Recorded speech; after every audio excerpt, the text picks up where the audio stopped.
Hello everybody and welcome to this episode of the Cypress Warp Zone. Today we are going to be exploring the social commentary in the two Bioshock games, Bioshock 1 and the brand spanking new Bioshock Infinite. Would you kindly join us?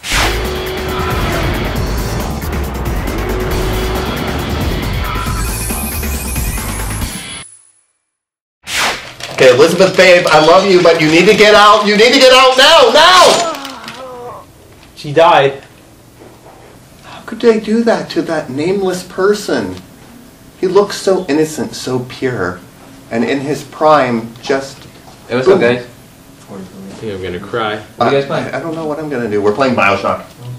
What's that? It's... Really? You honestly don't know what Bioshock is? Well, don't get mad at me. Well, what is it? Dude, you call yourself a gamer, and you don't know what Bioshock is. You gotta have a talk. Bioshock is a very important game, Jacob. It has a ton of social commentary about real-life issues that have actually happened, philosophies that aren't going to work. Ayn Rand is completely wrong, and that's what Bioshock 1 is all about. And Bioshock Infinite, oh man, it rips old America apart. Trust me, your mind is going to expand when you play these games. So you need to play them. I can actually learn something educational from these games?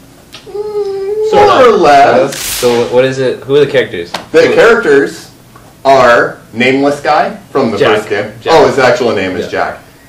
He's a character that you pretty much fill the role in the first game. Okay. And he discovers this underwater city that What? at first it was this really beautiful like utopia that was ran by this guy named Andrew Ryan who believed that society shouldn't be run by religion or government, that people should just be free to do whatever they want and they should be able to keep the money that they've earned and the resources that they've accumulated.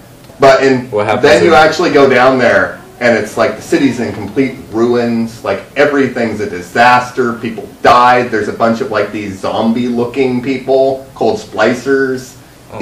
It goes completely like off the deep end. And as you're going through the city, you discover why it happened.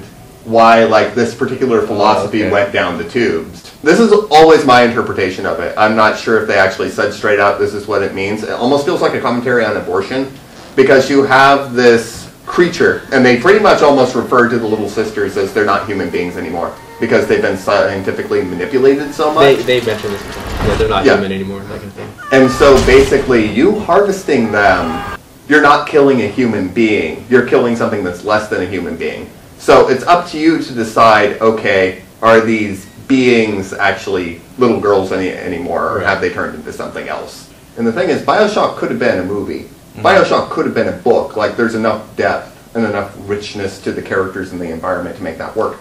But as a video game, it really thrives because you're actually in the role of the character, and it doesn't like cut away and say, oh, this is what happened to this underwater city. You're discovering it as the character is, and you feel that kind of connection. And the game actually, like, really plays on that idea of your connection with the actual in-game avatar. I'm not going to spoil anything. Okay. Well, Bioshock is perhaps the greatest game in the world, according to me. There are lots of other games that feature social commentary, such as Grand Theft Auto. Who knew? Give me your car! Oh, shotgun.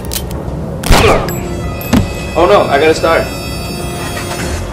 You know, everybody talks about how violent Grand Theft Auto is and how there's like no value to it whatsoever, but when you look past all the blood and the stabbings, there's actually a lot to really like dig into, don't you? More than meets the eye. Yeah, exactly. More than meets the eye. In Grand Theft Auto 4, Yeah. Niko Bellic, right? Like in the game, everybody suggests he's a Russian, but he's actually, I think, a Slavic.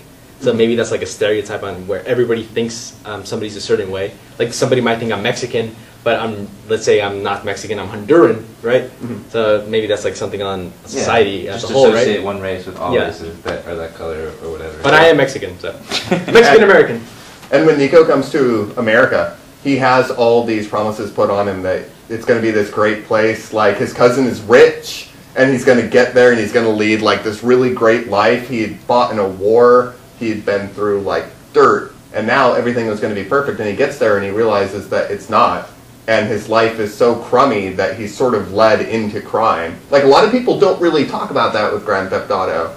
Like, the actual storylines, or the intricacies in the characters. It's always about like the violence. I remember when it first came out, like I remember some guy played the game in the story. He actually wanted to make a movie out of it just because it was like, and he wanted to invest in games making it movies because it was like the game Grand Theft Auto was such a great story that he wanted to make every game and look into them and see if like there's a possible movie in them. It does say a lot about the kind of entertainment we like to watch. You know, like we do like violence, we do like shooting and gangster and drug dealing because it's exciting. It's something we don't get to see. Right.